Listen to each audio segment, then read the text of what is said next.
আল্লাহর হুকুম মানা হয়ে যাবে, আল্লাহর জান্নাতে চলে যাব।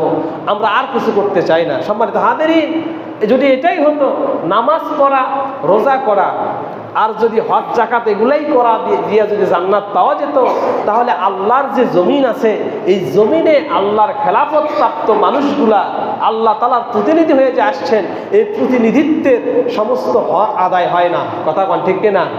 আল্লাহ তাআলা বলছেন, ইন্নী জাইলুনা ফিল আরদি খলিফা, আমি তোমাদেরকে প্রতিনিধি করেই জমিনে প্রেরণ করেছি। কথাটা কার? কথাটা কার?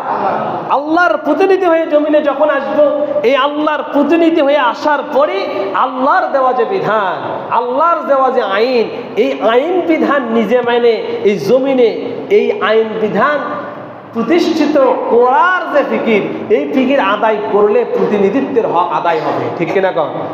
কথা বলেন ঠিক কিনা? প্রতিনিধি মানে আপনাকে আমাকে বাঁচায়